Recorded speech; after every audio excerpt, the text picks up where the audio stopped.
Let me help Rex Racer. Can I help Rex Racer? Yeah, please, bro. Thank Rex you. Racer, I'll just put it like this, homie. Okay?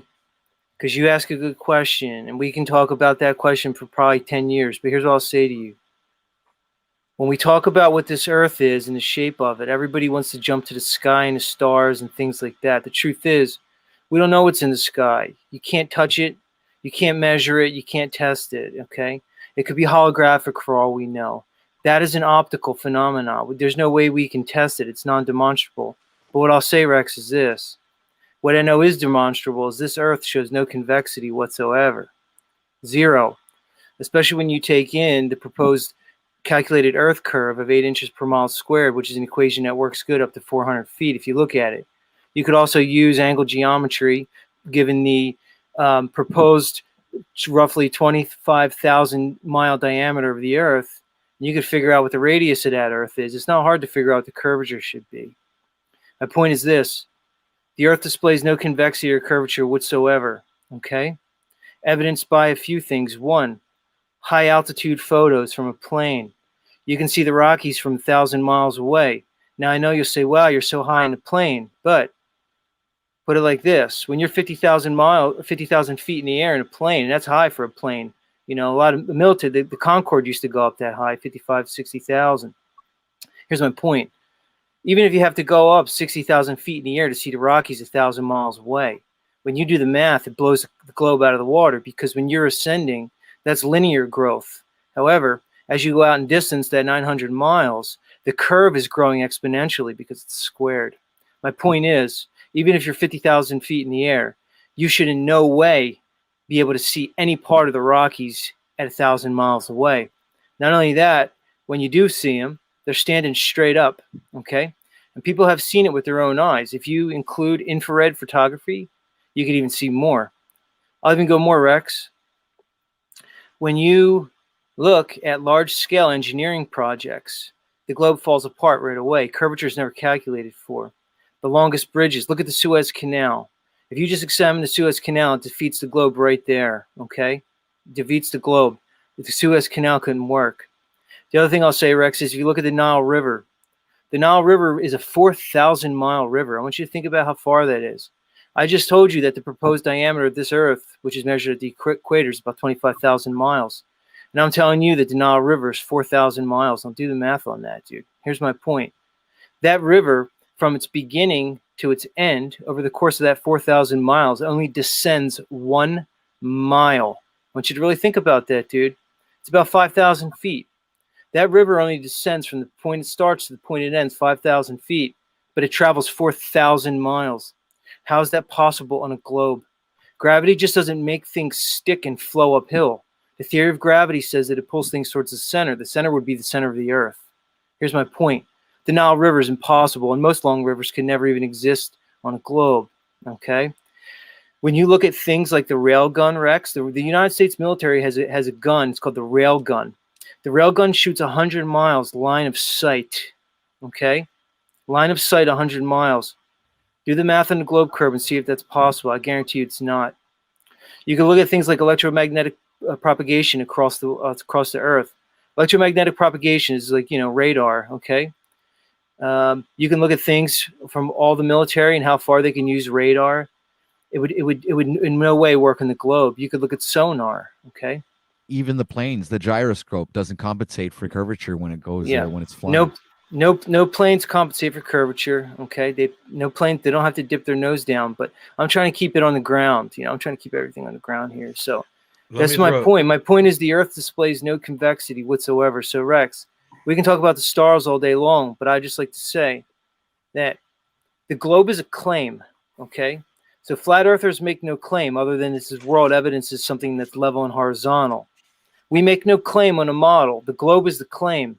Here's my point. If you look at logic and the principles of it, when one makes a claim, it is then the burden of that individual or group of individuals to prove that claim. It's not burden on the others to disprove it. When you make a claim, you have to prove it. And here's my point. They claim the globe and there's zero proof. Now, if you want to point to pictures from space, well, we can go down that road, but there's that's no proof at all. It's not hard to fake pictures from space. So here's my point. They've co-opted science. They've made science into an institution they've taken away from us. Science is a method of discovery available for anybody using the method of empirical principles. It's the empirical method. Science is about what is observable, measurable, and repeatable. Anybody could do it. Okay? There's no science to the globe. It falls apart. It's all based on theory. It's all based on a special theory. It's all based on, thank you, Call for Zero. It's all based on Einstein's theory of special relativity. They use that to define gravity. Okay? A lot of people think gravity is defined by Newtonian gravity and mass attracting mass. Well, there's no proof of that. So they had to bring Einstein in, and he created which now is the underlying theory of gravity. It was based on Einstein's theory of special relativity. Okay? E equals mc squared. He basically tries to say it's justified by the bending and warping of space-time. Here's my point. There's no proof of any of that. It's all theoretical science, all right? They base their entire foundation of this whole realm that we live in on theoretical science, okay? So that's it, Racer. I just gave you Flat Earth 101. You could do what you want with that, homie. But I'll just say there, the burden is on the globe. They made the model, and there's no proof of it, okay? Everything evidences that the Earth lies level and horizontal, okay? My point is large bodies of water show no convexity, and neither does this Earth in any place at all. You look at the salt flats down in Bolivia, okay? Rex, you can look at things. There's a little thing called a spectral reflection. What's that mean? When you look in water, you can see mountains and things in the sky reflected perfectly in water, just like a mirror. It's called a specular reflection. It's impossible in any water that shows convexity. If you're standing on the shore at night, okay, and you're looking at the moonlight over the ocean, you'll notice that moonlight goes right to your feet, Rex. As that moonlight's hitting your feet, again, that's called a specular reflection. It's impossible in any type of surface that shows convexity, all right?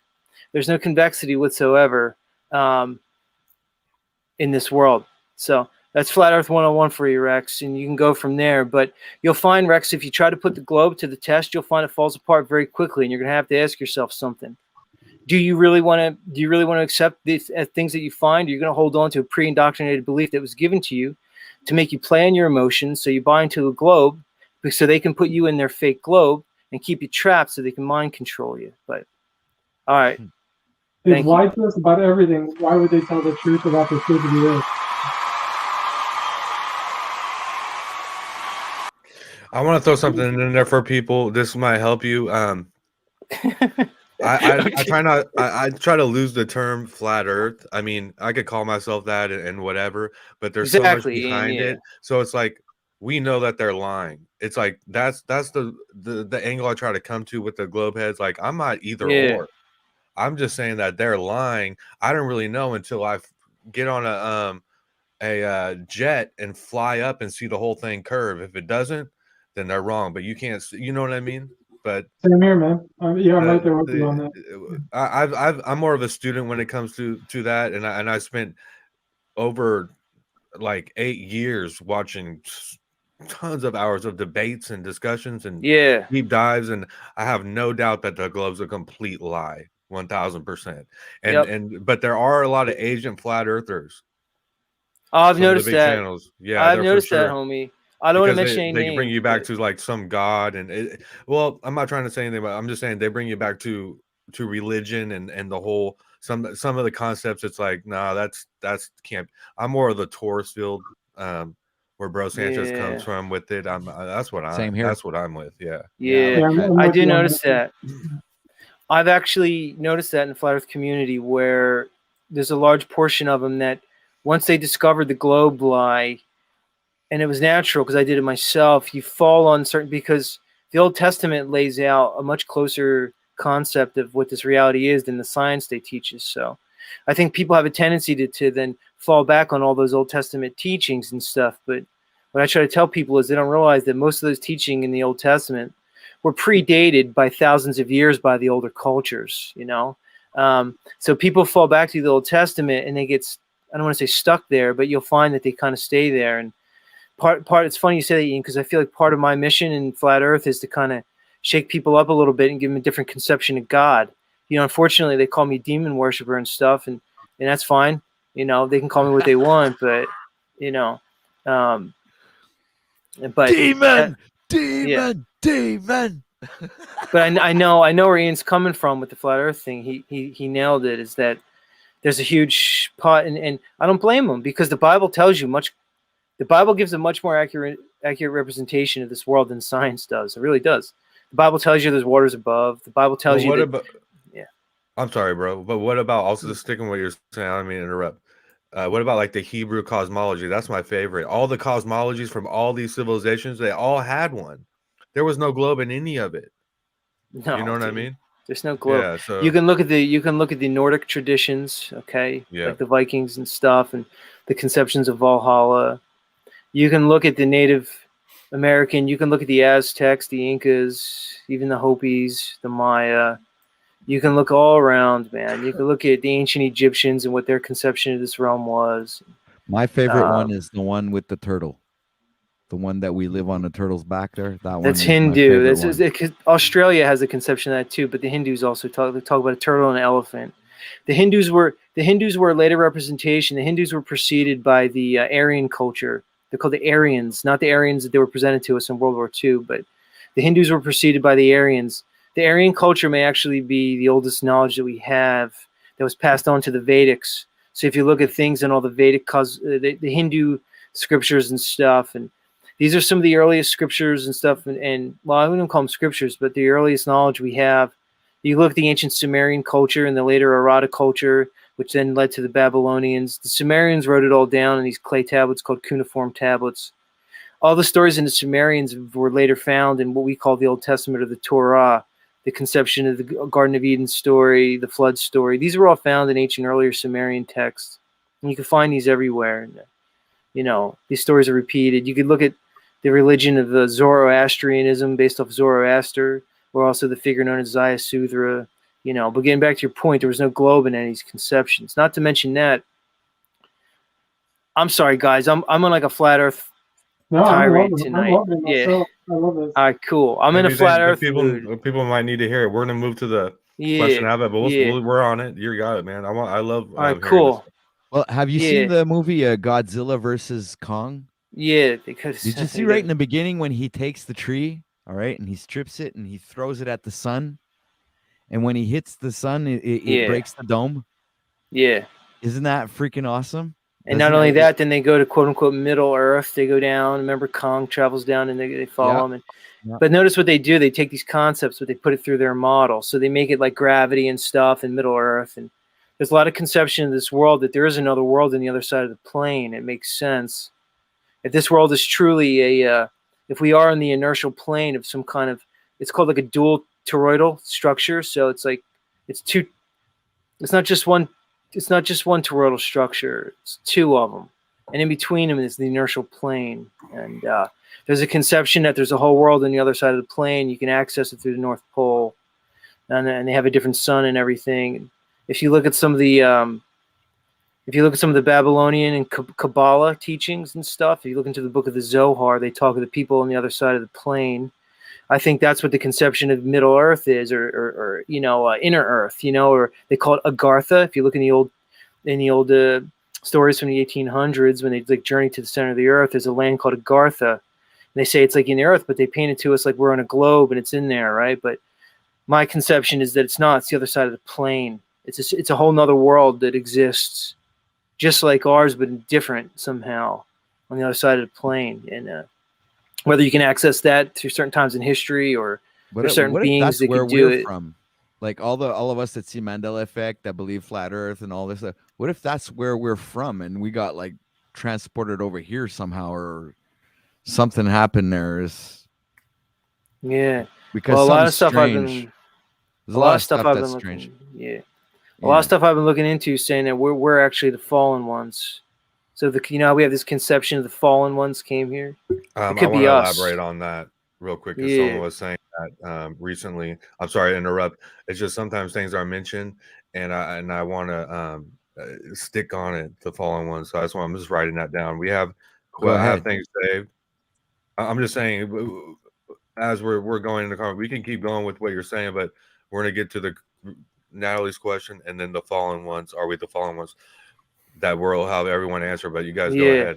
I just want to finish off my flat Earth spiel, because there could be somebody listening to this, like that dude Rex. He asked that question. He's wondering, And what I'll say, the last thing I wanted to say about the flat Earth is, when you look at all the maps from the 1500s. Okay, these maps that we have, they show probably a more accurate representation of what this Earth actually is, and they all show a concept of a flat Earth, so to speak, with the north being the very center point and south being any projection from that. Okay, so you can picture like a ring around here. Whether there's an ice wall, I don't know, but here's my point. Those during that time, the 1500s, if you're to believe any history that's given to us, there was armadas sailing across this whole world. Okay, there was armadas sailing across this whole world, and they showed it. And here's my point. These are guys who were out there on the ocean, okay? They were navigating by the stars, all right? They were using early compasses, using magnetics. So their whole navigation was through magnetics and celestial navigation, okay? These guys didn't mess the maps up, okay? They were on the water, navigating this whole world, painting maps that exactly map the maps that they had match our maps today, like perfectly. They had the whole world mapped out, and they were on the boats on the water doing it. Okay, they were viscerally experiencing their journey. All right, and they made the maps. All right, they knew what they were doing. They didn't lie when they made the maps. All right, so when you see Antarctica existing as a ring around this Earth, when you see much more land in the supposed southern hemisphere, it's called a hemisplane, and lands that they don't tell us about, I think that's probably much more accurate. Because think about it now, you get in a plane, you use GPS, you follow the coordinates that they give you. That's all NASA controlled, really, if you want to know the truth. Okay, you get in a plane, you're cut off from the world, you know, you go from one place to another. You're basically just following computers. You know, we think that we're the pinnacle of humanity, but the reality is the ancients had this place mapped out, and I don't think they lied to us. I mean, you look at their maps, it shows a flat Earth, straight up. All right, I'm done with flat Earth. I was just in a flat Earth mood. Rex got me going with his question. I wouldn't have went there otherwise. I don't want to... We have a vote in the chat if you think we live on a globe right now. That'd be cool to see what people say.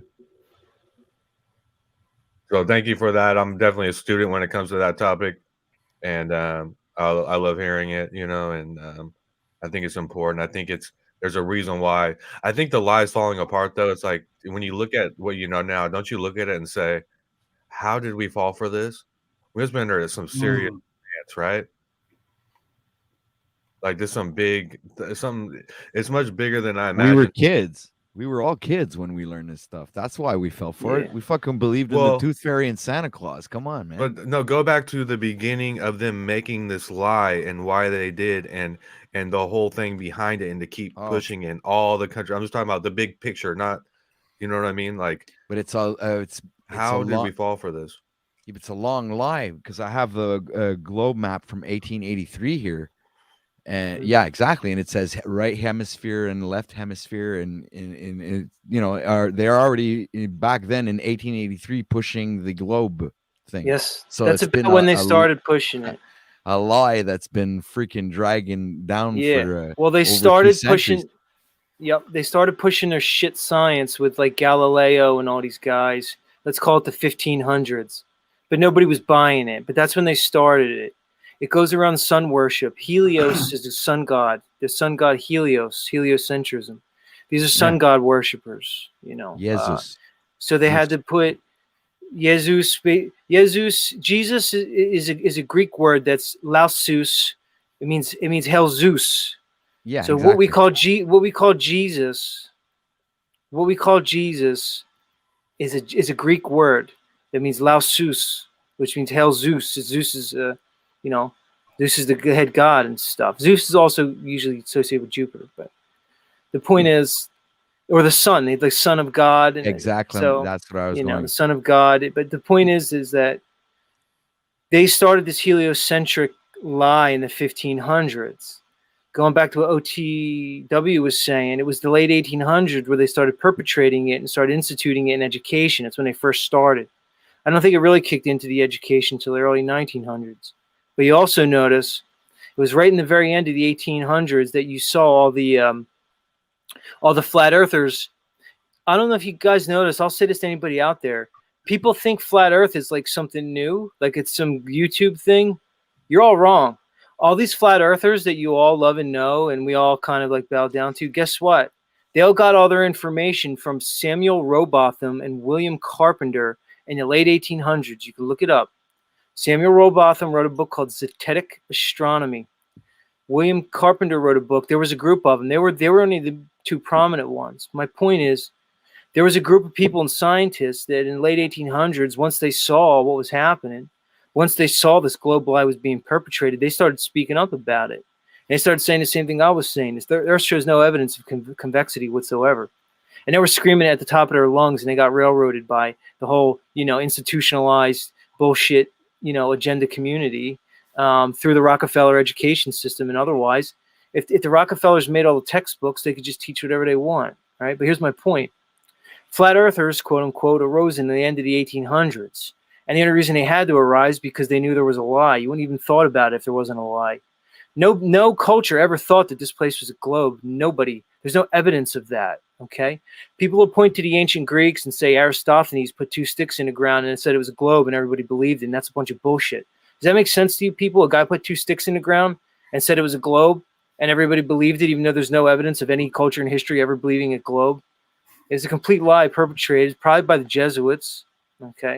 I'm pretty sure the Jesuits kind of took control around that time, around the 1500s. There was probably something before it, but the globe lie seems to be a Jesuit lie. They took over education. Jesuits controlled education. They control it even to this day. The Jesuits basically, then the Masons are the arm that you know about that, but the Jesuits are the real controllers behind the Catholic Church. They stayed in the background. They didn't have the balls to put a Jesuit Pope up until these modern times. We have this Jesuit Pope. But the Jesuit Pope always ran it. Some people say the Black Pope was a Jesuit Pope, which would be the Pope of Malta.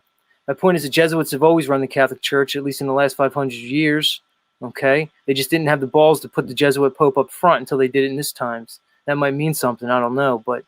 So the Jesuits basically control the whole system in terms of what our education was. They created cosmology. It's not bad science. It's a lie. Just like what Ian was getting to. It's not a mistake.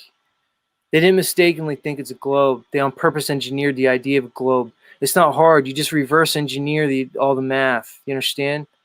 Because what the reality is we're stationary and the heavens are moving above us. It's not hard to flip the math around. See what I'm saying, Ian? The math works both ways. Think about it. Whether you're moving, sometimes when you're in a car, have you ever been in a car and somebody starts backing up slowly and you think the outside's moving or vice versa?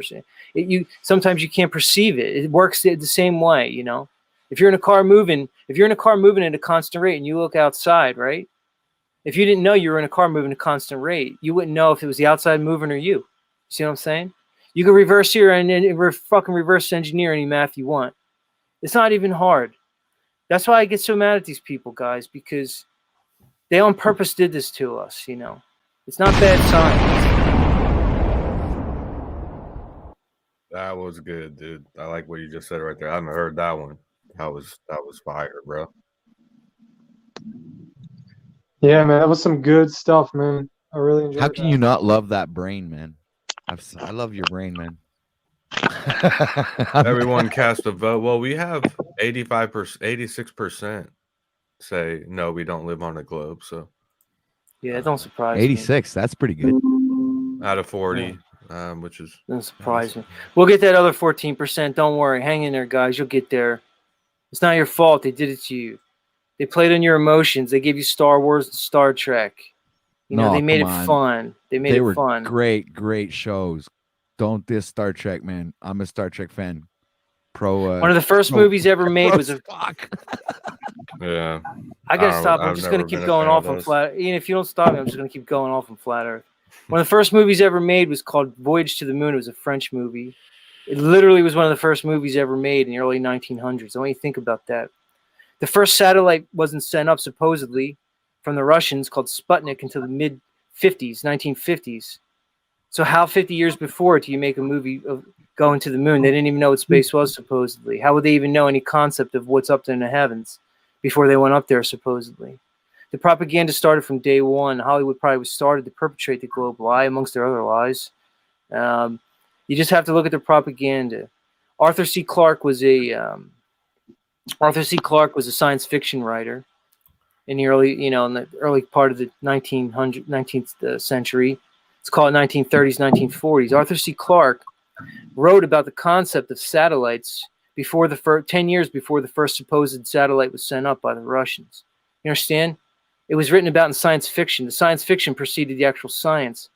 That same Arthur C. Clarke co-wrote 2001: A Space Odyssey. Arthur C. Clarke, the same guy who predicted satellites 10 years before they actually got sent up, some 20, 30 years later, co-wrote with one Stanley Kubrick, 2001: Space Odyssey. 2001: Space Odyssey was a movie about a trip to the moon that showed in great detail what the moon looked like. Funny thing is, that movie came out in 1968, 1 year before the Apollo 11 moon mission went there for the first time, supposedly. Here's my point. It's another example of how they're showing us what the science they want to present us in science fiction years before we even achieve it. They're presenting us an idea of what this reality is through science fiction. They're indoctrinating us through our emotions.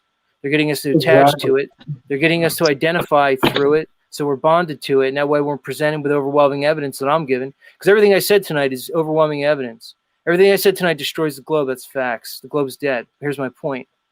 People, when faced with this overwhelming evidence, because they're triggered by their emotions, they go into what's called cognitive dissonance. And even in the face of overwhelming evidence, they'll reject it because their emotions are telling them otherwise.